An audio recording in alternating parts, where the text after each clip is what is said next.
The morning light shining through the loose curtains colored the bedroom with warm golden tones. I was awake, just lying there with my eyes open, watching the sunlight play on the wall. The habit of waking up early had stayed with me since the days when work required early risings. Age had taken its toll, and at 73 you couldn't sleep much. Beatrice always teased me about it. "Erwin Golding, will you ever learn to enjoy the warmth of bed after 6 in the morning?" She joked, wrapping herself in a blanket after I was already up. Today it's been exactly 5 years since she's been gone. 5 years since I woke up in this bed alone. 5 years without her laughter, without her voice. With a heavy sigh, I got up, pulled on my robe, and headed for the kitchen. Our, now my house on the outskirts of Powell was too big for a lonely old man. But I couldn't sell it. There were too many memories in those walls. Every corner of the house reminded me of Beatrice. The kettle whistled softly, and I poured boiling tea bags. Beatrice had always insisted on brewing, saying that bags were a tea crime. But after she left, I'd switched to them quietly. I didn't see the point in fiddling with a teapot just for myself. The kitchen window overlooked the ocean. It was that view that had once drawn us to this house. Beatrice and I had moved to Powell 35 years ago, when I took a position at the local Oceanographic Institute. Marine biology was my life's work. The study of the ocean depths, the interactions of species in underwater ecosystems, is something I've devoted 40 years to. Grabbing my tea, I stepped out onto the terrace. The morning was surprisingly quiet. The silhouettes of fishing boats could be seen in the distance. Beatrice loved moments like this. "Look, Erwin, how the sun plays on the water," she said. "No artist could capture that beauty." I rubbed the bridge of my nose under my glasses. It was painful to remember, but I didn't want to forget. Beatrice had gotten sick 6 years ago, pancreatic cancer. The doctors had warned her that it was a long shot, but we'd fought it. Chemotherapy, surgery, experimental treatments. It was all in vain. She was fading before my eyes. My bright, energetic Beatrice grew paler and quieter until one day her heart simply stopped. Our son Noah came to the funeral. He brought his then-fiancée, Imogen. They stayed exactly a week, and then they left, explaining that work was slow. I didn't blame them. Youth is selfish, and Noah had never been particularly close to his mother. Since then, they'd visited me infrequently, mostly on holidays, and not all of them. Noah was now 38. He'd been born late, when Beatrice and I were both over 35, and maybe that was why he'd grown up a little spoiled and only child of old parents. I'd always tried to give him the best. Good schools, expensive toys, support in every endeavor. Maybe that was a mistake. After his mother died, Noah started calling more often, but not to find out how I was doing. Usually it was calls asking for financial help. First for the wedding, "Dad, we want to have a real party." Then for a down payment on a house, "Dad, it's a great investment. You've always said real estate is a solid investment." I didn't say no, partly out of guilt. I was always working hard, not enough time with my son, and Beatrice, being a school psychologist, was also often late at work. But most of all, I just wanted Noah to be okay. The ringing of the phone snapped me out of my musings. I glanced at the screen. Noah. "Good morning, son," I said, trying to keep my voice upbeat. "Hi, Dad," he answered quickly. I could hear the city noise in the background, so he must have called from the street. "How are you?" Same old, same old. Today is the anniversary of Mom's death," I said, waiting for some kind of reaction. "Oh yeah, right. Listen, Dad, I'm just in the middle of something. Remember that new SUV I was telling you about? I found a great one, but I'm a little short on the down payment. It's only $15,000, and I'll pay it back as soon as I get my bonus at work." I felt a twinge inside. He wouldn't have even remembered the anniversary if I hadn't mentioned it. He remembered the money perfectly. "Noah, you already have a car, don't you?" I asked, even though I knew the answer. "Dad, it's 3 years old. Besides, it's a Tesla, not a real car. Imogene wants something a little more upscale. Besides, it's for the family. Imogene and I are thinking about having kids. We need a roomy car." I'd been hearing about having kids from Noah for about 2 years, but so far nothing had come of it. Imogene seemed to be too busy with her career in public relations. "I understand," I said. "I'll wire the money today." "That's great, Dad." Noah sounded excited. "Listen, I'm a little busy right now, so why don't we call later? I'll send you the wire transfer details." Why don't you come over for dinner? I asked hopefully. I could make your favorite ribs. Oh, I'd love to, but Imogene and I have plans. Maybe next week? Okay, Dad, I gotta go. Thanks for your help. The call went dead. I stared at the faded phone screen for a while longer. Noah didn't even ask me where I was going to get that much money, if I had enough to live on. However, I did have enough money. In addition to my pension, I had income from the investments Beatrice and I had made when we were young, and the house was fully paid off. But it wasn't the money, it was the attitude. I went to my office, turned on my computer, and logged into online banking. 15,000 was not a small amount of money, but I could afford it. Before making the transfer, I opened my transaction history. Over the past year, the amount I'd transferred to Noah and Imogen under various pretexts was in the six figures. Beatrice wouldn't approve, I thought as I transferred the money. After the transfer, I sent Noah a quick message that the money had been transferred and decided to take a walk to the ocean. Walking helped me think. Powell was a small but picturesque coastal town. 15 minutes at a leisurely pace, and I was already on the waterfront. Along the way, I met several neighbors with whom I exchanged greetings. Irwin Golding, a widower, was sympathetic to the locals, especially the women my age, some of whom kept trying to feed me home-baked goods or invite me to tea. The waterfront was quiet. The tourist season hadn't started yet, and only the rare locals were walking their dogs or going for a morning jog. I sat on a bench, looking out at the ocean. Beatrice loved this place. We met in college in a biology lecture. She was going to be a doctor, but then she decided she was more interested in psychology. I always knew I wanted to study the sea. Our love developed slowly but surely. First friendship, then dating, and 2 years later, a wedding. A simple ceremony, only the closest friends and family. My parents were gone by then, and Beatrice's father died a month before the wedding. Only her mother, who died a year after our wedding, attended the ceremony. We were happy in spite of all the difficulties. For the first few years, we lived very modestly, saving and saving. Then it became possible to buy a small house, which was later replaced by the one I live in now. Noah was born when we were already on our feet. By then, I was a respected marine biologist, and Beatrice was a sought-after-school psychologist. The phone rang again. This time it was Imogene. My sister-in-law rarely called me herself, and it was with some surprise that I answered. Irwin! Her voice sounded happy, almost enthusiastic. Noah just told me you'll wire the money for the car. That's so nice of you. Hello, Imogene, I answered discreetly. Yes, I've already transferred the money. It's just lovely, she exclaimed. Sure, no. You know, I've got a great model I think you'll like. You're coming to visit us soon, aren't you? We could have a barbecue. Her enthusiasm seemed fake. Imogene was usually cold to me, and if she showed any interest, it was only when money was involved. I don't know, Imogene, I said evasively. I have a lot of things to do in the near future. Oh, come on, what business could you possibly have? Her laugh was dismissive. You're retired. Your whole life is a vacation. There was an unconcealed disdain in her words that she didn't even try to hide. To her, I was just an old man whose life was over and therefore of little value.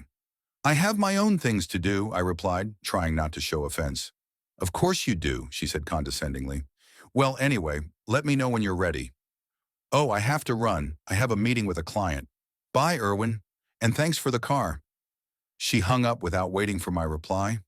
I took a deep breath, trying to suppress my irritation. Imogene always had that effect on me. A beautiful, confident woman, she'd been left without parents at an early age and was used to doing things on her own. Perhaps that was why she accepted my financial help so readily, because she thought she deserved it. But there was no respect in her attitude towards me, only calculation. Noah had fallen in love with her at first sight, and I understood. Bright, with copper hair and green eyes, Imogene was an eye-catcher. Plus, she was smart and ambitious. But something about her always made me wary. Beatrice, who met Imogene only a couple of times before she died, also expressed doubts. I don't think she loves our boy as much as he loves her, Beatrice said then. I had brushed it off as maternal jealousy. Now I was beginning to think that my wife was right, as always. On my way home, I stopped at a small store and bought a bunch of white lilies, Beatrice's favorite flowers. At home, I put them in a vase and looked at the picture of my wife on the mantelpiece for a long time. In it, Beatrice was smiling, holding a starfish we had found on one of our many walks on the beach. What would you say now, B? I thought. What am I going to do with Noah and Imogen? They only see me as an ATM machine. For the rest of the day, I was immersed in memories of my wife. In the evening, I made dinner for one and ate it sitting in front of the TV, which I turned on just for background. Before going to bed, I looked through my mail, mostly newsletters and bills. Nothing personal. Letters from friends were getting rarer. Some had died, some had moved closer to their kids. As I lay in bed, I thought about Noah and where I'd gone wrong in raising him.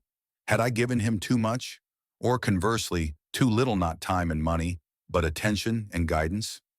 Rising, I walked to the window. The moon's path was silvery on the surface of the ocean. B, I thought, I miss you. Everything is so hard without you. The next day, while browsing the news on my tablet, I came across an article about the financial relationship between parents and adult children. The author, a financial advisor, advised seniors to set clear boundaries so they don't become ATMs for their offspring. Sometimes love means saying no, he wrote. Those words made me wonder. Was I really helping Noah by continuing to give him money? Or was I contributing to his infantilization and irresponsibility? Was it my own fault that my son and daughter-in-law only saw me as a source of funding? Perhaps it was time for a change. The invitation to lunch came out of the blue. Noah called on Friday morning as I was finishing my usual cup of tea on the terrace. Dad, Imogen and I want to invite you to lunch on Sunday, he said as if it were a regular thing, even though I'd only been there 3 or 4 times in the last year. Really? I couldn't help but wonder. Yes. Noah sounded impatient. Imogen's making her signature lasagna. You like lasagna, don't you? I didn't remember ever mentioning it to Imogen, but I politely agreed. Of course I do. Thank you for inviting me. What time should I get there? Make it 2 o'clock, Noah replied. And Dad? He hesitated for a second. You've seen our new SUV, right? Well, here's the deal. I wired the money 3 days ago, and apparently they've already bought the car. Apparently the invitation was a kind of thank you. No, I haven't seen it yet, I replied. Oh, you're going to love it. Imogen picked out an amazing model. Okay, I've got to run. See you Sunday. I hung up the phone, reflecting on my upcoming visit. There was something sad about the fact that visiting my own son seemed more like an obligation than a joy. Beatrice would probably be disappointed to learn how our relationship had developed since her death. On Sunday, I carefully prepared for the visit. I showered, put on a fresh shirt and pants, which Beatrice had always found particularly elegant. I selected a bottle of good red wine from my small cellar. It would complement the lasagna perfectly.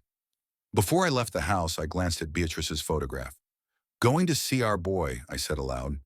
Talking to pictures of my late wife had become a habit of mine over the years. The drive to Noah's house took about 20 minutes. He lived in a more modern neighborhood in Powell, built with minimalist cottages. As I pulled up, I immediately noticed a new SUV parked in the driveway. The massive black car with chrome details looked imposing and expensive. I parked my old Volvo behind it and walked to the door, holding wine and a small box of chocolates for Imogen. She loved chocolate. I remembered that well. The door was opened by Noah, dressed in a linen shirt and jeans. Hi, Dad. He hugged me, and for a moment I felt like I was truly welcome. Hello, son. I handed him the bottle of wine. I hope it's good for dinner. Noah took the bottle, glancing at the label. That's fine, thank you. Come on in. Imogen's in the kitchen. The house greeted me with the coolness of the air conditioner and the smell of garlic and tomatoes. I walked into the spacious living room connected to the kitchen, where Imogen was working on the stove. She looked flawless even in the kitchen. Her hair was in a neat bun. The minimum of makeup emphasized her natural beauty.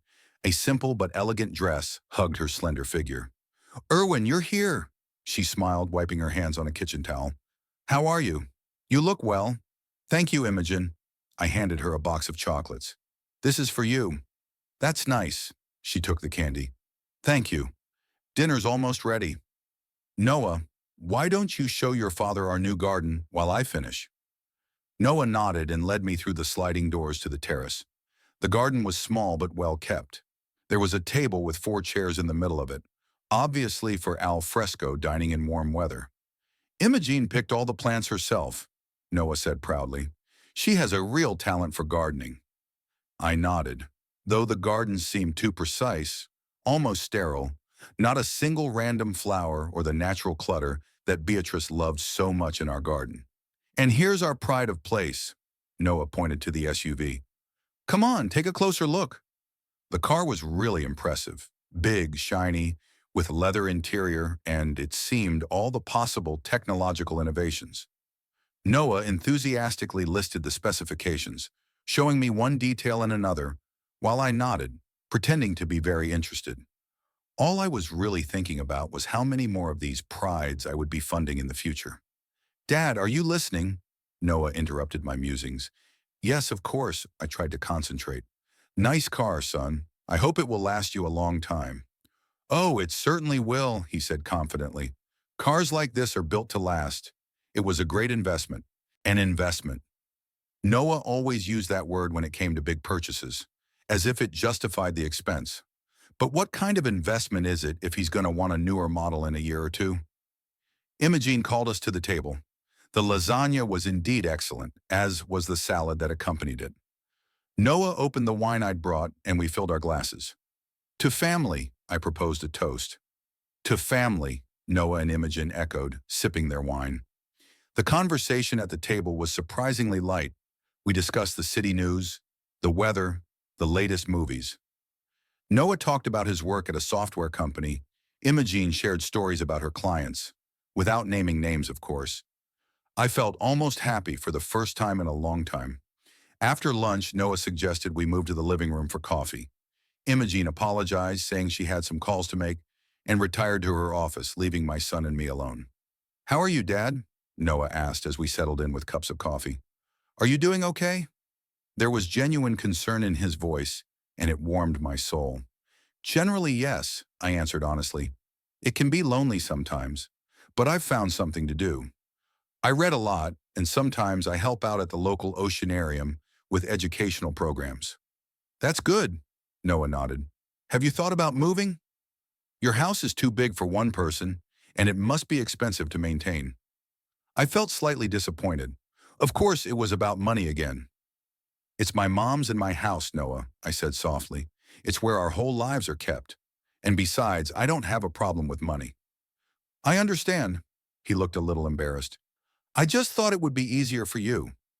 At that moment, Imogen's voice came from the hallway. She was apparently on the phone and didn't realize she could be overheard. Yes, Laurel, the car is amazing, she said with excitement in her voice. Can you believe it? We didn't even ask the old man for money he offered. I froze, feeling the blood drain from my face. Noah didn't seem to hear his wife's words. He had just gone to the table to refill his coffee. It's so easy, Imogen continued, unaware that I could hear every word. Erwin just loves Noah and would give him anything. We don't even have to try very hard. You mentioned something in passing, and in a couple of days the money's in the account. I felt nausea coming up my throat. Of course I suspected that Imogen saw me as a source of funding, but to hear her talk about it with such cynical amusement was unbearably painful. I don't understand why he needs so much money, she went on. He's an old man, 73. What's he got to do with it? He doesn't even have any hobbies, and we need it more. I clenched my fists so hard that my nails dug into my palms. I wanted to get up and go to her and tell her what I thought, but I held back. What difference would it have made? She'd apologize, say I'd misunderstood her, and Noah would be caught between two fires. You okay, Dad? Noah came back with the coffee pot. You look pale. I'm fine, I tried to pull myself together. I'm just a little tired. Why don't you lie down? He suggested it. You can rest in the guest room. No thanks, I shook my head. I think I'd better go home. Already? Noah looked disappointed, which eased the pain of Imogen's words a little. But we haven't even had a chance to talk about...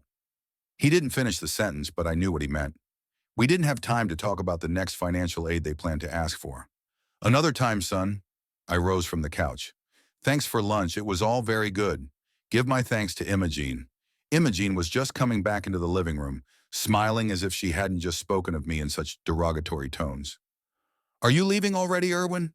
She asked with feigned disappointment. So soon? Yes, I didn't even try to make an excuse. Thank you for a lovely lunch. You're always welcome. She came over and kissed me on the cheek. The gesture made me cringe, but I tried not to show my feelings. Noah walked me to the door. "Are you sure you're okay, Dad?" he asked again. "Yeah, just tired," I repeated. "I don't ride as easily as I used to." He nodded with an understanding he didn't really feel. At 38, he couldn't really understand what it was like to be my age. I drove home in a complete confusion of feelings. Imogene's words echoed in my head. "Old man, easy. I don't understand why he needs so much money. We need it more." Every word was like a knife stab. At home, I went straight to the bar and poured myself a whiskey not for pleasure, but to dull the pain. Beatrice wouldn't have approved, but Beatrice was gone.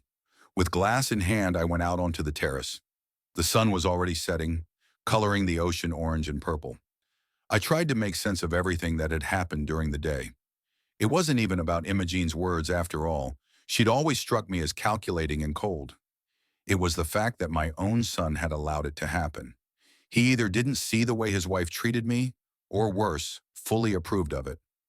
I always thought I was helping Noah because I loved him, because I wanted his life to be easier than mine. But what if I was doing him a bearish favor? What if by giving him money on demand, I was only contributing to him never really growing up? Beatrice always said we were overprotective of Noah. He should learn to manage on his own, she insisted. But I was gentler, always finding excuses to give him what he wanted. Maybe I made up for my absence from his life that way. Work often took up too much of my time, and I missed many important parts of his childhood. I finished my whiskey and set the empty glass on the table. The feeling of resentment was gradually replaced by the sad realization that I was to blame for the situation. I'd created this dynamic where Noah and Imogen saw me only as a source of funding. I had accustomed them to the idea that I could and should solve their financial problems. Perhaps Imogen was right about one thing. Why did I really need so much money? I lived modestly, my needs were small, but it wasn't about money per se. It was about respect, about being valued not for my wallet, but for who I was. I remembered my childhood in Baltimore. My parents weren't rich. My father worked in a shipyard. My mother worked part-time as a seamstress.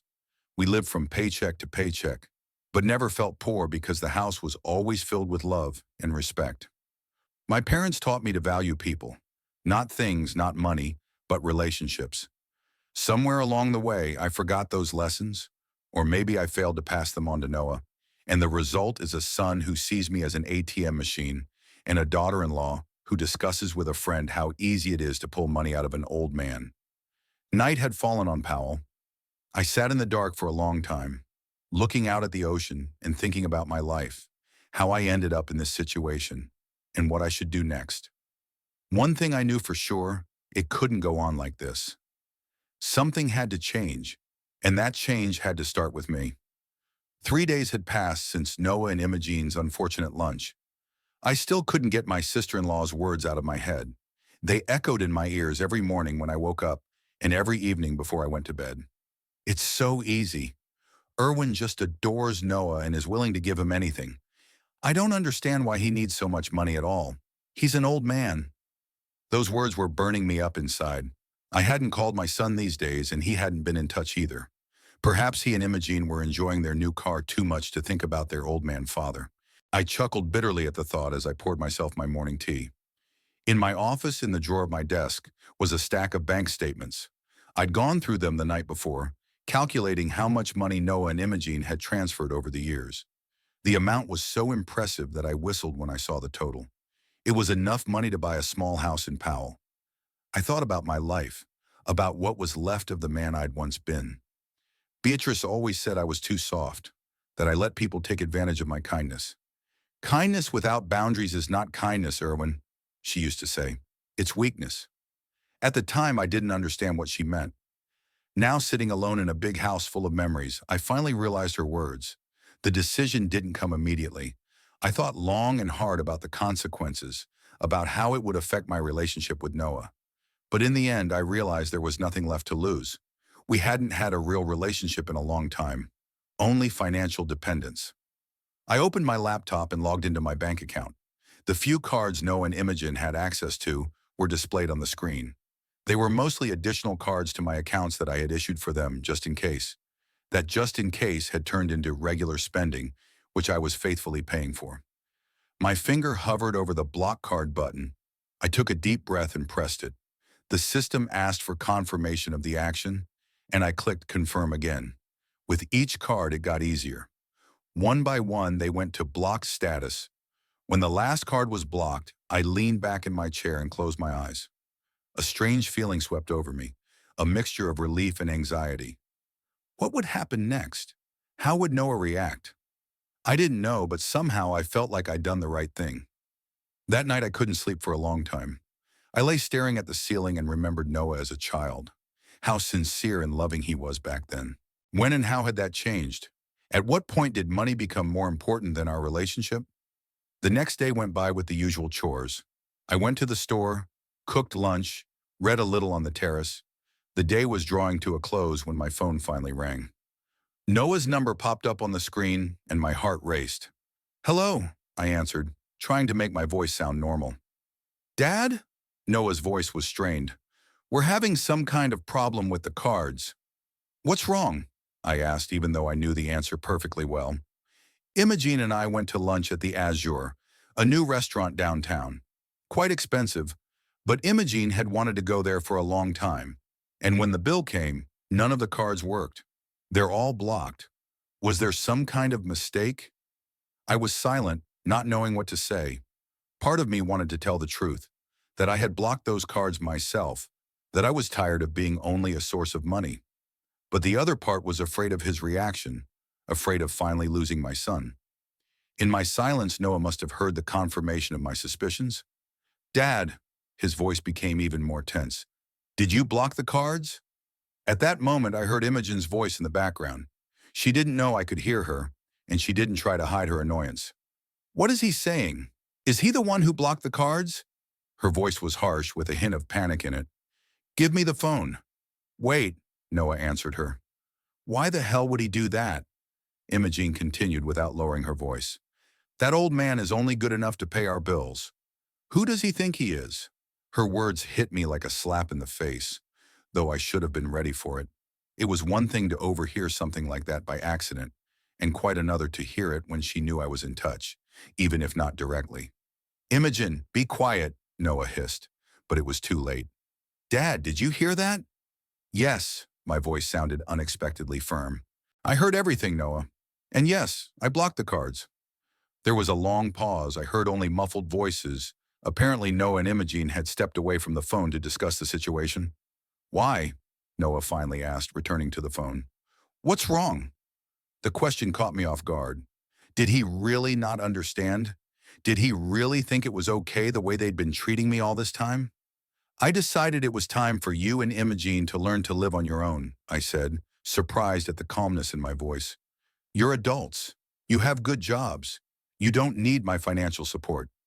"But Dad," Noah's voice became almost pleading, "we were counting on that money. We have obligations, payments, that you have to cover on your own," I said firmly. "Noah, you're 38 years old. When I was your age, I was already providing for my family, and I never asked my parents for money." "Times have changed, Dad," he said, a hint of irritation in his voice. "Things are more complicated now. And besides, you've always offered to help. We're used to counting on you." "Exactly," I said.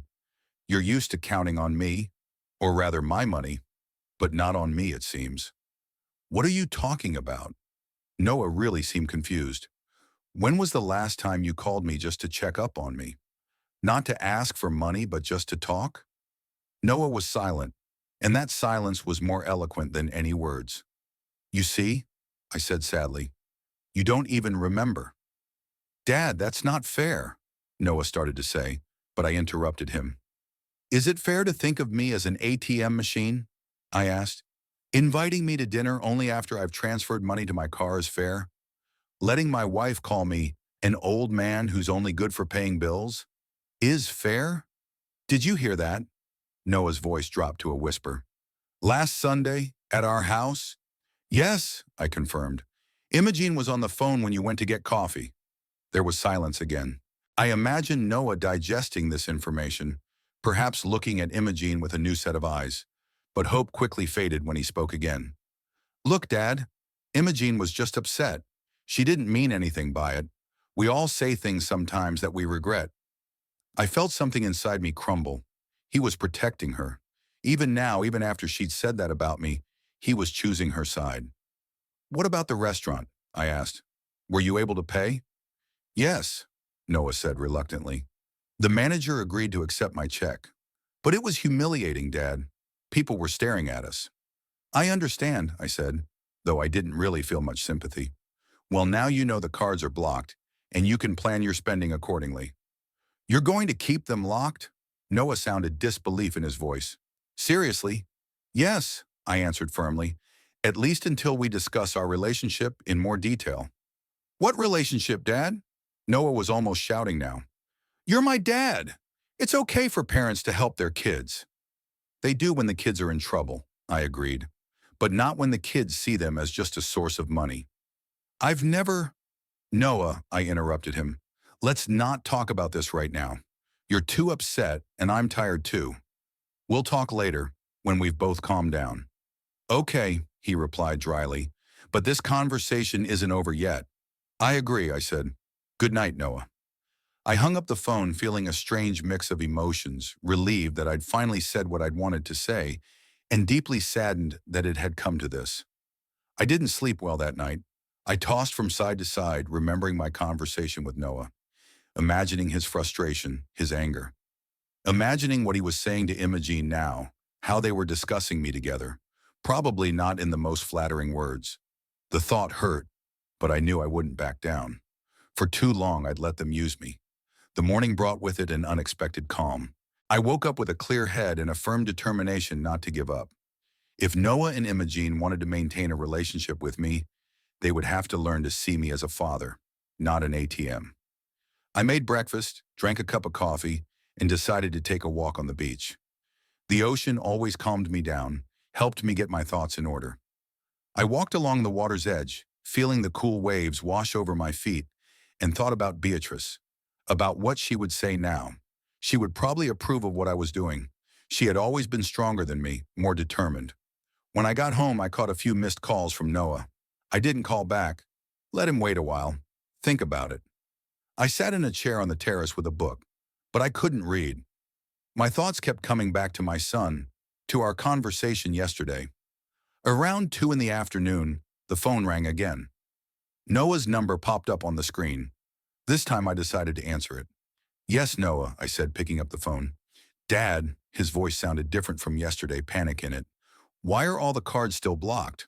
We couldn't pay for lunch, people are laughing. I sighed. He didn't seem to understand, or didn't want to understand, my message from yesterday. I told you yesterday, Noah, that the cards will remain blocked until we discuss our relationship. I repeated patiently. What made you think they'd be unlocked today? I was hoping you'd change your mind. He sounded confused. Dad, this is the second time in 2 days. It's humiliating. They won't let us out of the restaurant. I felt a pang of regret. Despite all the hurt, Noah was still my son, and the thought of him being in an awkward situation was unpleasant. But I knew I had to remain firm. You don't have any money of your own? I asked. Your own cards? I do, but not enough, Noah admitted reluctantly. We were counting on your cards. Even after they didn't work yesterday? I asked incredulously. Noah was silent, and that silence spoke volumes. They were really sure that I would give up, that I would unlock the cards. So used to my weakness that they didn't even allow for the idea that I could remain firm in my decision. Dad, please, Noah's voice was pleading now. Help us now, and then we'll talk about it, I promise. I wanted to believe him, I really did. But too many promises had been broken over the years. No, Noah, I said firmly. We'll talk first. A real talk. About us, about your mother, about Imogene. Everything we haven't talked about in years. But how do we get out of the restaurant now? I could hear the desperation in his voice. We can't pay. I sighed, feeling my resolve weaken a little. Put the restaurant manager on the phone, I said. After a short pause, an unfamiliar male voice answered the phone. Hello, this is the manager of the Portofino restaurant. I introduced myself and explained the situation, omitting personal details. The manager was understanding and agreed to accept my credit card over the phone to pay Noah and Imogene's bill. When Noah picked up the phone again, I could hear the relief in his voice. "Thanks, Dad," he said. "Yeah, I don't know what to say." "Say you'll come to my place tomorrow to talk," I said. "Without Imogen, just you and me." There was a pause, then Noah said quietly, "Okay, I'll come tomorrow." "At noon," I clarified. "Noon," he agreed.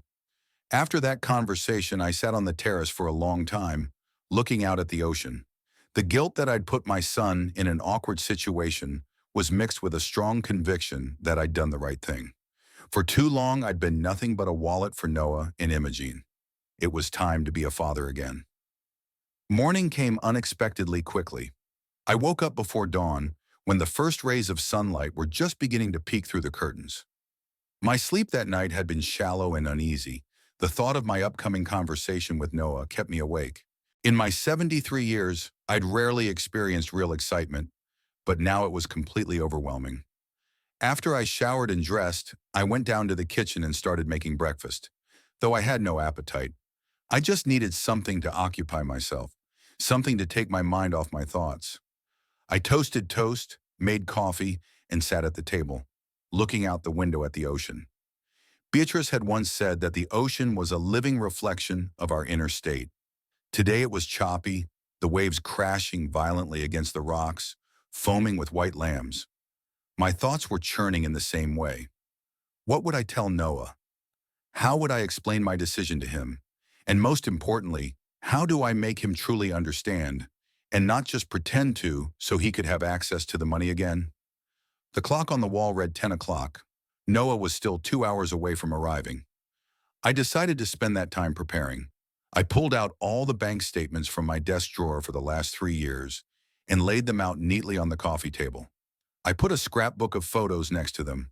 Noah as a child, our family when Beatrice was still alive. I don't know why I did it, but somehow it seemed important to remind my son that we had once been a real family. At 11:30, I heard the sound of a car pulling up. Looking out the window, I saw Noah's new SUV, the same one I'd recently given money for. My son got out of the car, slamming the door a little harder than necessary. Even from this distance, I could see that he was nervous. His movements were abrupt, his shoulders tense. I took a deep breath, preparing myself for what awaited me, and went to open the door. Noah stood on the threshold, hands shoved in the pockets of his jeans. His face, usually so confident and relaxed, was now a mixture of embarrassment and annoyance. He was wearing a simple t-shirt and jeans, an unusually modest outfit for someone who usually favored expensive brand-name clothes. "Hi, Dad," he said, not looking me in the eye. "Hello, Noah." I stepped aside, letting him into the house. "Come on in." He came in, looking around like he was here for the first time, even though he'd grown up in this house. "It's been a long time since I've been to your place," he said, and there was more to the words than a simple statement of fact. "Yes," I agreed. "A long time." We walked into the living room. Noah stopped in front of the mantelpiece, looking at the pictures. "Mom was so young here," he said, pointing to one of the pictures, where Beatrice was standing on the beach, holding little Noah's hand. "She was 36 in this picture," I replied. "You're 3 years old. We had just moved to Powell." Noah nodded, continuing to stare at the picture, as if delaying the moment of real conversation. "Sit down," I suggested, pointing to the couch. "Do you want something? Coffee? Water?" "No thanks." He sank down on the couch, immediately noticing the bank statements spread out on the table. "What are these?" "Our past, present, and possibly future," I answered, sitting down across from him. Noah grimaced, probably expecting a tedious lecture on finances. But I wasn't going to lecture him. I wanted a real conversation. "Noah," I began, deciding not to beat around the bush. "I didn't block the cards to punish you or Imogen. I did it because I realized that our relationship was going down the wrong path." "What relationship, Dad?" he asked bitterly, repeating his question from yesterday's phone call. "You were the one who distanced yourself from us after Mom died." This accusation took me by surprise. I'd always thought it was Noah who'd kept his distance, not me. "I'd been distant?" I asked with genuine surprise. "Yes." Noah raised his voice. "You locked yourself in this house with your memories. You stopped calling, stopped taking an interest in my life. The only thing you cared about was your sadness. His words hit me like a slap in the face. Was that really how he saw the situation? Or was it just an attempt to turn the tables? I called you every week for the first 2 years after your mother died, I said quietly. But you were always busy. You always had meetings, things to do. Gradually, I started calling less often because I felt I was distracting you. Noah opened his mouth to object, but then closed it, apparently realizing I was right. And then, I continued, your calls only started showing up when you needed money. Dad, I need money for the wedding. Dad, we need a down payment on the house. Dad, we need a car. I pointed to the bank statements. See for yourself. Over the last 3 years, I've transferred enough money to you and Imogene to buy a small house. And what have I gotten in return? 2 or 3 visits a year, always short, always with some hidden request. And I hear your wife calling me an old man who's only fit to pay the bills.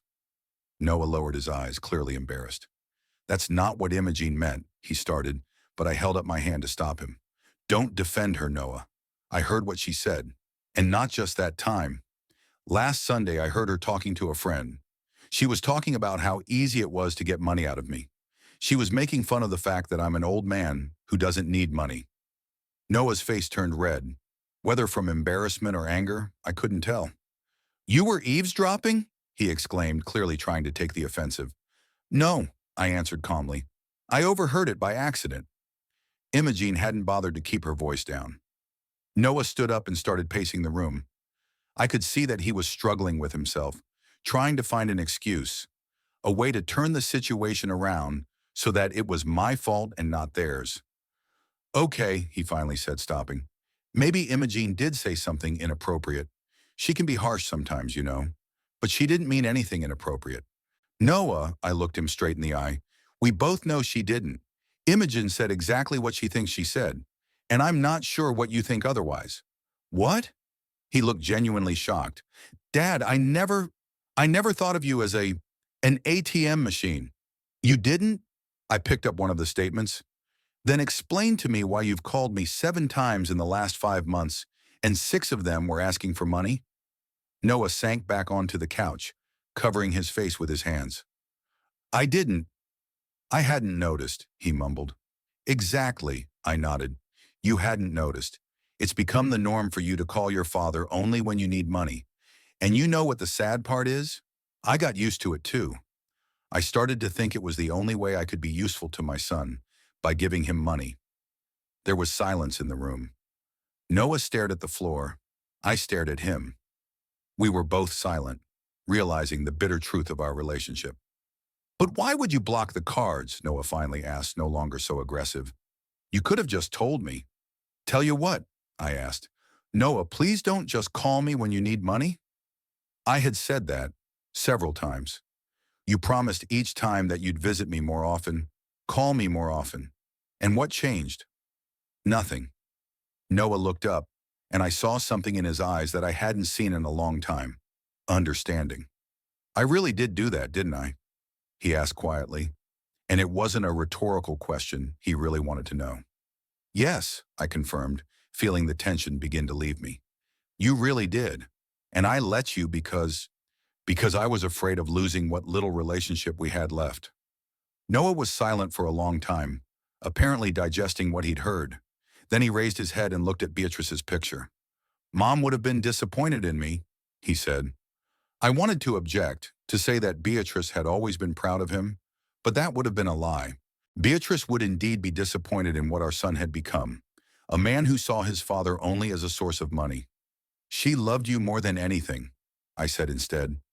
But yes, she would have been disappointed in the way our relationship had turned out after her death. Noah stood up abruptly, walked over to the window and stared out at the ocean. His shoulders were tense, his hands clenched into fists.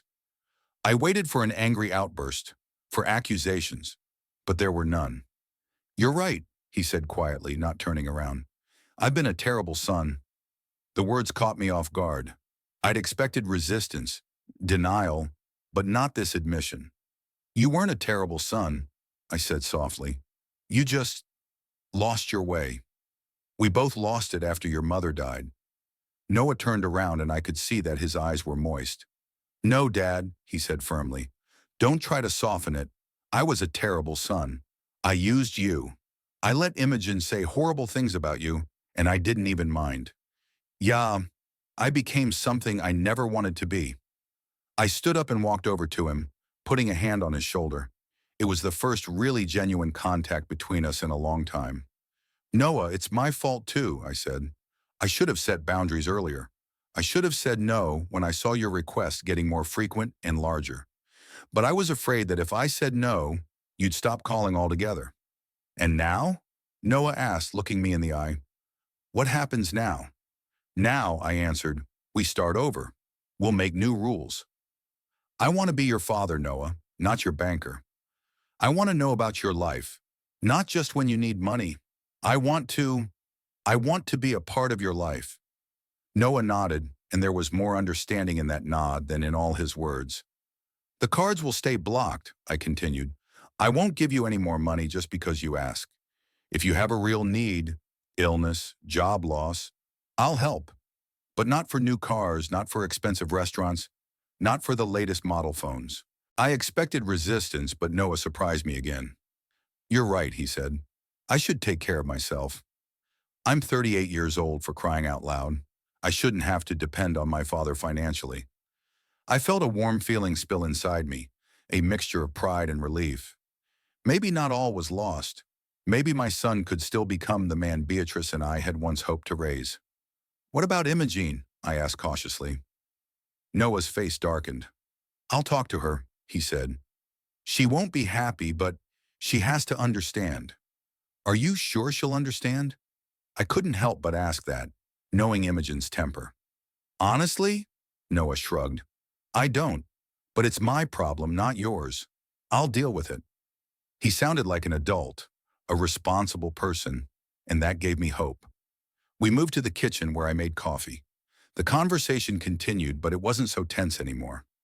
Noah talked about his work, really talked, with details, with emotion, not just generalities as usual. I told him about my little projects, about friends still alive, about books I was reading. It was almost 4 o'clock in the afternoon when Noah finally got home. I'll be calling, he said, standing at the door. Not to ask for money, but just to talk. I'll be waiting, I said, and we hugged the first time in a very long time that the hug was sincere, without ulterior motives. I stood at the window, watching his car drive away from the house. Conflicting feelings fought inside me, hope and doubt, joy and fear. Would Noah really be able to change? Would he be able to stand up to Imogene if she insisted on going back to the old relationship? I didn't know the answers to these questions, but I felt like I had made the right move. I was determined not to back down. Even if Noah came back in a week with more promises and requests, I wouldn't give up. This path won't be easy for either of us, but it's the only way to bring back a true father-son relationship. Taking Beatrice's picture from the mantelpiece, I stared at it for a long time. I did it, Bea, I whispered. I've finally done what you always advised. I hope it's not too late. There was only silence in response, of course, but I thought Beatrice's smile grew a little brighter in the picture, as if she approved of my decision. 3 weeks flew by. Time flowed in a measured fashion. Day followed night, the waves of the ocean crashing against the shore in their eternal rhythm. Life in Powell went on as usual, but there was a noticeable change in my life. After our conversation, Noah called me twice, just to talk, with no hidden requests for financial help. The calls were short and a little awkward. We were both learning to reconnect with each other, without money as a connection. He talked about work. I shared updates on Powell's life. Imogene was barely mentioned in our conversations, and I didn't insist. I knew it was a sensitive subject. Over the weeks, I began to feel alive again. I resumed my walks on the beach, met up with a few old friends, even helped organize a small educational program at the local oceanarium. The emptiness Beatrice left behind wasn't going anywhere, but I was learning to live with it, filling my days with new experiences and activities. On Thursday, around 4 o'clock in the afternoon, I was sitting on the terrace with a book when I heard the sound of a car pulling up. It was unusual. I wasn't expecting anyone, and visitors in Powell rarely arrive unannounced. Putting the book down, I went to the window and saw Noah getting out of a small used sedan that didn't look anything like a luxury SUV. My heart beat a little faster. This visit was unexpected, and I couldn't help but worry. What had brought him to me? What had happened? I stepped out onto the porch, greeting my son. He looked different, tired but somehow more collected, more mature. He was dressed simply. Jeans, a worn shirt, old sneakers. Nothing like the dapper young man I was used to seeing. Noah! I didn't hide my surprise. What are you doing here? Did something happen? Hi, Dad, he smiled weakly. I'm sorry I didn't call. I was in the neighborhood and I thought, maybe I'd stop by. I nodded, stepping aside, letting him into the house. Sure, come on in. I was just about to make some tea. Would you like to join me? Noah nodded and followed me into the kitchen. His movements were slow, as if he hadn't slept in days. I also noticed that his hands, usually well-groomed, now looked calloused, with a few small scratches. Rough week? I asked, putting the kettle on. Tough 3 weeks, Noah replied with a wry smile. But the right ones? I took out the cups, silently waiting for him to continue. Noah sat at the kitchen table, fiddling with the salt shaker, apparently gathering his thoughts. You know, he said finally, I've been thinking a lot since we talked. About you, about Mom, about myself, about what kind of man I've become. The kettle boiled, and I went about making tea, giving Noah time to continue. And I didn't like what I saw, he continued after a pause.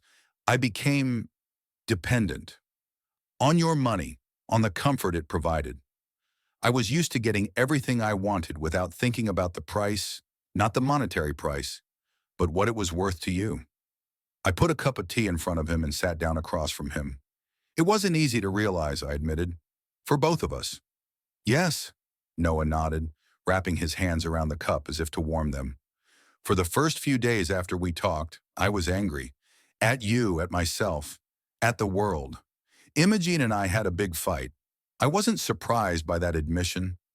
Knowing Imogene, I hadn't expected her to accept a change in the status quo easily.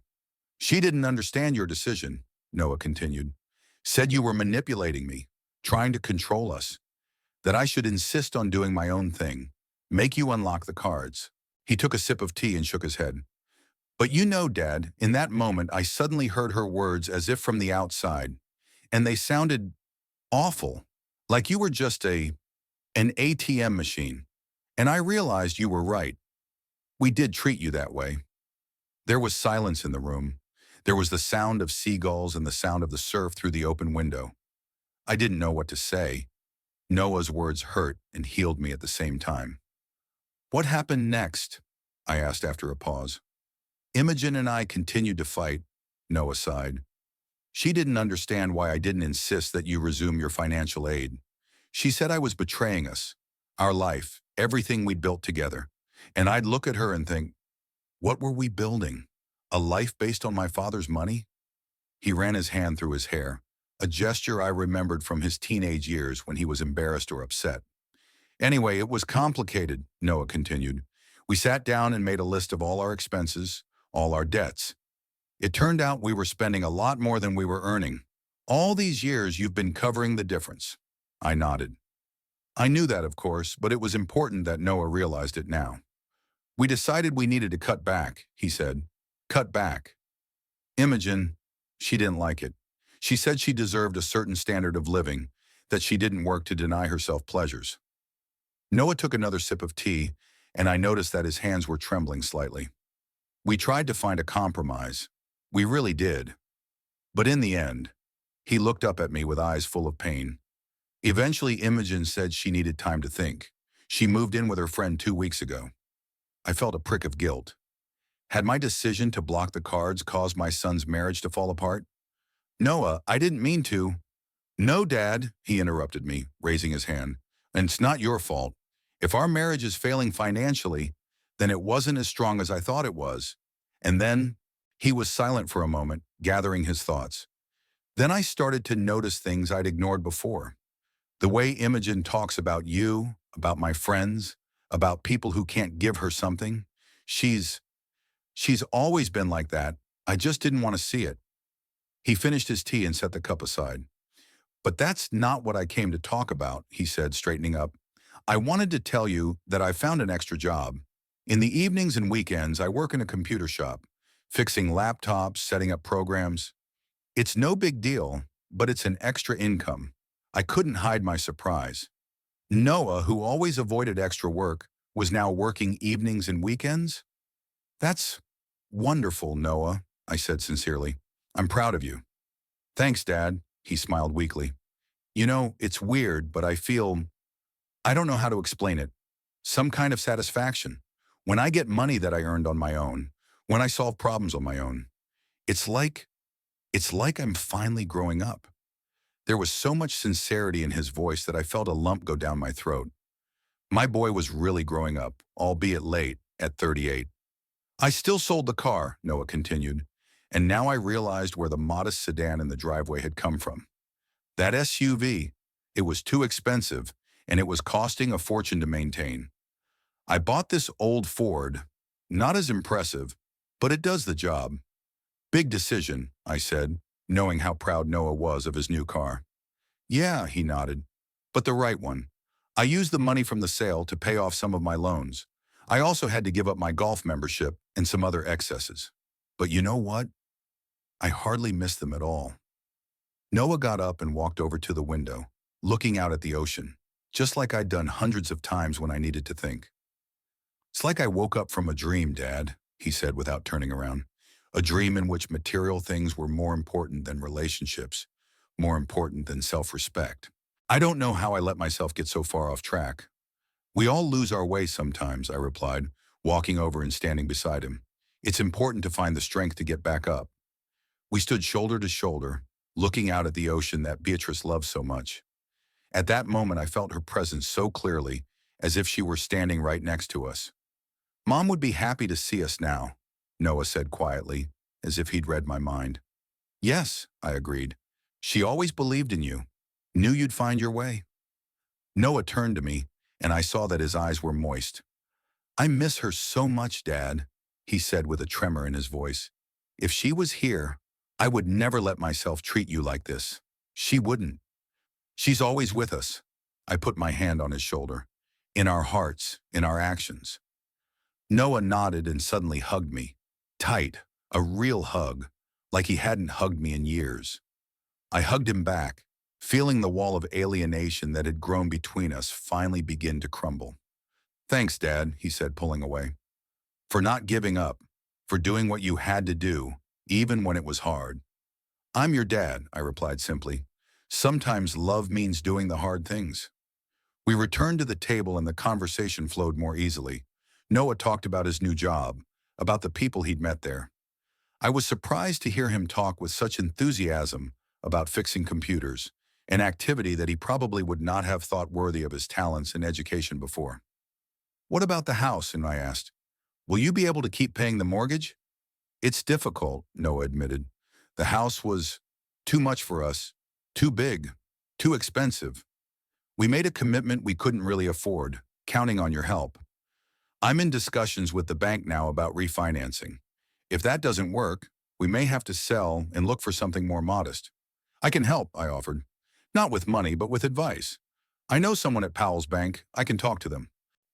Thanks, Dad. Noah nodded gratefully. I'd appreciate the advice, but I want to handle this problem on my own. That statement made me smile. My son was really changing. What about Imogene? I asked cautiously. Will you work on your relationship? Noah's face grew serious. I don't know, Dad, he answered honestly. Part of me still loves her. But the other part is starting to realize that our values are too different. She wants a certain lifestyle and she's not willing to compromise. I can't blame her for that. She's always been like that. It's just that I used to be able to give her what she wanted, thanks to your money. He sighed, running his hand over his face. We're meeting next week to talk. We'll see what happens. But I won't base any more relationships on financial dependence. Not on you or anyone else. There was a determination in his voice that I hadn't heard before, and it filled me with pride. Whatever happens, Noah, I will support you, I said. Not with money, but with what really matters. Love, advice, time. I know, Dad, he smiled, and that smile reminded me of Beatrice. The same warmth, the same sincerity. and I appreciate it more than ever. We talked into the evening. For the first time in a long time, it was a real conversation, deep, meaningful, without ulterior motives or unspoken grievances. As the sun began to set, coloring the ocean orange and purple, Noah started to head home. "I have to go," he said, getting up. "I have to get up early tomorrow. Double shift." "Sure," I walked him to the door. "Come over Sunday for lunch if you can. I'll make your favorite ribs." "I'd love to," Noah smiled. "Only this time let me bring the wine. And Dad," he hesitated for a moment, "I want you to know that I'm proud to be your son. And I'm sorry it took me so long to realize it." Those words touched me to the core. I hugged him again, not trusting my voice to respond. Standing on the porch, I watched his car pull away down the road and felt something new grow inside me. Hope. Hope that Noah and I could build a real relationship based on mutual respect and love, not financial dependence. Back in the house, I walked over to Beatrice's picture. "You were right, Bea," I told her. He had found his way. It took time, but he had found it. And I thought she was smiling at me from the picture, approving and supportive, as she had always done in her lifetime. The invitation to the family dinner came unexpectedly. Noah called Tuesday night, just as I was about to go to bed. "Dad," he sounded unusually nervous, "Imogene and I would like to invite you to dinner on Friday. If you're free, of course." I was surprised. Noah had been coming to see me alone for the past few weeks, and we hadn't talked about whether Imogene had come home or whether they were still living apart. I didn't ask, not wanting to put pressure on my son. "Friday?" I asked, trying to hide my surprise. "Yeah, I'm free." "Good." Noah seemed relieved. "Then we'll expect you at 7 o'clock. After I hung up the phone, I couldn't sleep for a long time. What did this invitation mean? Had Noah and Imogene reconciled? And if so, on what terms? Had they reverted to the old relationship pattern, where Imogene demanded and Noah gave in? All of these questions swirled around in my head, keeping me on my toes. I tried not to speculate, but the anxiety wouldn't let up. Noah had changed a lot in the last 2 months, becoming more responsible, more aware. I could see glimpses of the strong, principled man that Beatrice and I had always hoped to raise. Would Imogene's return reverse all that progress? By Friday, my excitement was at its peak. I carefully chose what to wear, finally settling on the simple but elegant navy blue suit Beatrice had given me for our last birthday together. I grabbed a bottle of good wine from my small stockpile and a bouquet of flowers for Imogen. No matter how I felt about her, my upbringing wouldn't let me come empty-handed. Noah's house looked different than it had on my last visit. The lawn was neatly mowed, the flower beds tended, but it lacked the sterile perfection that Imogen loved so much. The place of the massive SUV in the driveway was now occupied by Noah's modest sedan and a small white car that I assumed belonged to Imogen. Noah opened the door, dressed in a simple shirt and pants. No designer labels, no expensive accessories. "Dad," he smiled, giving me a hug. "I'm glad you could make it." "I'm glad too," I replied sincerely. Inside, the house had changed too. Gone were some of the expensive decorations that Imogen had been so proud of. It was simpler, cozier, more like a home than a showroom. Imogen came out of the kitchen, wiping her hands on her apron, an unusual sight, considering that she'd been careful to maintain the image of a woman who didn't do housework. "Hello, Erwin." She came over and, to my surprise, gave me a sincere hug. "Thank you for coming." "Thank you for inviting me." I handed her the flowers and wine. "These are for you." "How nice." She accepted the gifts with a smile. Not the radiant, perfect smile I was used to seeing on her face, but a more reserved, almost shy one. "I'm just finishing up dinner. Noah, why don't you show your dad what we did to the backyard?" Noah nodded and led me through the living room to the sliding doors leading to the backyard. Instead of a perfectly mowed lawn and fancy but impersonal plants, there was a real garden with vegetable beds, flowers, and even a small pond. "We decided to take up gardening," Noah explained, noticing my surprise. "It turned out to be therapeutic and economical. We grow our own vegetables." "Impressive," I said sincerely. "Your mom loved gardening. She always had the prettiest tomatoes in the neighborhood." "I know," Noah smiled. "I remembered how she used to tinker with the garden when I was little. how she taught me how to tell the difference between weeds and useful plants. I'd almost forgotten about it, but now those memories came back. There was a warmth in his voice that I hadn't heard in a long time when he talked about Beatrice. Usually mentioning his mother made him uncomfortable, as if he didn't know how to respond to the memory of her. "She'd be proud of you," I said, and it was true. Noah nodded, and for a moment I saw a glint of tears in his eyes, but he quickly pulled himself together. "Come on," he said. "Imogene's probably already set the table." We went back into the house, and I was surprised again. The table was simple but tasteful, no expensive sets, no crystal. Plain, simple plates, simple glasses, homemade food that smelled delicious. Imogene motioned for me to sit at the head of the table, the place Noah had always taken before, emphasizing his status as master of the house. This small gesture seemed symbolic, recognizing my status as the head of the family, the elder. Dinner began with a slight awkwardness. We discussed the weather, Powell's news, safe topics, avoiding talking about what had really changed between us. But gradually the atmosphere grew warmer. Noah talked about his extra work, how he found unexpected satisfaction in solving technical problems. Imogene, to my surprise, was supportive, proudly adding details about his successes. "Noah has become a local celebrity among the seniors," she said with a warm smile. "They come not only with computer problems, but also just to talk. He patiently listens to their stories, helps with setting up Skype so they can see their grandchildren." Noah was embarrassed, but it was obvious he was pleased to hear the praise. "It's just a job," he said modestly. "But yes, I like helping people." "How are you doing in your day job?" I asked, remembering that Noah used to complain a lot about his boss and coworkers. "Better than ever," he replied. "You know, I've started to feel differently about her. I used to consider her beneath my dignity. Simple programming, nothing creative. But now I see that I'm doing something useful. Our programs help small businesses manage their resources more efficiently." He was quiet for a moment, then added, "And I got a promotion 2 weeks ago. I'm now in charge of a small team." "Noah, that's wonderful." I couldn't hide my joy and pride. "Why didn't you tell me before?" "I wanted to tell you in person." He smiled. I wanted to be sure I'd earned the promotion, not just gotten it for nothing." I knew what he meant. Noah used to brag a lot about his successes, which on closer inspection weren't as impressive as he'd made them out to be. Now, however, he was more humble, more realistic in his assessment of his accomplishments. After the main course, Imogene brought dessert, a homemade apple pie, which she embarrassingly admitted was the first she had ever baked herself. "I always bought desserts from expensive pastry shops," she said. "I thought homemade pastries were too simple, not refined enough." But Noah remembered his mom baking apple pies, and I wanted to try it.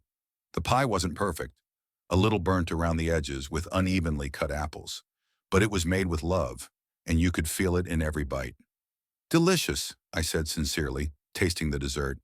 "Beatrice would be impressed." Imogene blushed with pleasure, and in that moment I saw her not as a calculating predator, but as an ordinary woman who just wanted to be appreciated for her efforts. After dinner, we adjourned to the living room with cups of coffee. Imogene, apologizing, went to clear the table, leaving Noah and me alone. "Dad," Noah began as we settled into our chairs, "I want to thank you." "For what?" I asked, though I had a hunch. "For having the courage to block the cards," he answered simply. "For making me look at my life with different eyes." It was a hard lesson, but a necessary one. I nodded, not knowing what to say, my throat constricted with emotion. "Imogen and I went through a lot of rethinking during that time," Noah continued. "It hasn't been easy. We almost broke up. But then we started talking real, honest talk. About money, about values, about what really matters." He looked toward the kitchen where Imogen was rattling dishes. "She's changed, Dad. Or maybe back to the way she used to be, before we got mired in debt and material desires. It's still hard on her. She grew up with very modest means, and wealth was a way for her to prove she was worth something. But she is working on herself." I was touched by my son's sincerity, his ability to see the complexities of his wife's character without judging her. "I'm glad you're doing well," I said. "Real relationships take work, constant work. Your mom and I have been through some tough times too." "Have we?" Noah looked surprised. You always seem so perfect for each other. Oh, we fought a lot, I smiled at the memory, especially in the early years. We had different views on a lot of things, but we learned to listen to each other, to respect each other's differences, to compromise. Noah nodded thoughtfully. Imogen and I are learning that now, too. He, he was silent for a moment, as if gathering his thoughts. We want you to be a part of our lives, Dad. A real part, not just a financial source. We want you to come to dinners, to share your stories, your wisdom. We want you to be our family. Those words touched me to the core. How many years had I waited to hear them from my son? How many times had I envisioned us sitting like this, having real conversations, building a relationship based on love and respect, not financial dependence? I'd really like that, I said, not trying to hide the emotion in my voice. Imogene came back into the living room and, noticing our condition, tactfully lowered herself onto the couch without interrupting the conversation. We were thinking, Noah continued, exchanging a glance with his wife. Maybe you could come over for dinner every Sunday, and we could visit you occasionally, help with the house, the garden. I noticed that your rose bush needs pruning, Imogen added quietly. I could help with that. I've recently become interested in gardening and have read a few books. I'd love to, I smiled at her, seeing her sincere desire to help. Beatrice always said I had no flair for roses. They wither under my care. I couldn't do it at first either, Imogen admitted. But then I realized I just wasn't listening to them. It sounds silly, but plants communicate in their own way too. That remark struck me as profound. Imogen had never talked about such things before, always sticking to practical, material topics. The evening continued in a warm, almost familial atmosphere. We talked about future plans. Noah and Imogen were thinking of moving to a smaller house, more in line with their current financial possibilities. They mentioned that they would like to live closer to the ocean, closer to me. We've lived in isolation for too long, Noah said. Trying to give the impression of success, we actually drifted away from what really matters. Family, real connections. When it was time to leave, I felt renewed, as if the weight I'd been carrying for years had finally been lifted from my shoulders. Imogen hugged me goodbye, not formally as before, but with real warmth. Thank you, Erwin, she said quietly, for not giving up on us, for giving us a chance to be better. Noah walked me to my car. I'll see you Sunday, Dad, he said, giving me a hug. I'll bring the wine, and Imogen wants to try making Mom's lasagna recipe. She found it in an old cookbook you gave me for my wedding. I didn't remember that gift, the old Beatrice cookbook I gave Noah, thinking Imogen might want to cook some of my wife's recipes. Then Imogen took the gift coolly, and I figured the book had gone to a distant drawer, forgotten and unwanted. To learn that she had not only kept it, but had decided to use it was touching. On the drive home, I thought about the evening, about how Noah and Imogen had changed, how our relationship had changed. Of course, things couldn't be perfect. They still had a lot of work ahead of them, a lot of challenges. But they were on the right track, and that gave me hope. At home, as was my custom, I went over to Beatrice's picture. You were right, Bea, I told her. Love sometimes requires hardness. It requires doing hard things, even when it hurts. I imagined her answering me with her warm smile, saying, I told you so, Erwin. Our boy is stronger than we thought. Sitting on the terrace with a glass of whiskey, I looked out at the ocean, the moon's path silvery on the dark water. Life is full of unexpected twists and turns. 2 months ago, I was a lonely old man whose son saw him only as a source of money. Today, I was a father whose son was inviting him to be a part of his life, a real part based on love and respect, not financial dependence. The road to that was painful. I had to do what was hard, to set boundaries, to say no, to risk losing even the superficial connection we had. But that decision, as difficult as it was, turned out to be the right one. Sometimes love requires not only giving, but also saying no. Not only to support, but also to allow one to fall so that one learns to get up on one's own. Sometimes love requires the wisdom to see beyond immediate desires, to look to the future, to think about what a loved one really needs to grow. I raised my glass, saluting the stars. Here's to a new beginning, I said aloud. Here's to second chances. And I thought the ocean answered me with the quiet sound of waves, as if approving my toast, as if promising that better days lay ahead. Days filled with true family love that no amount of money could buy.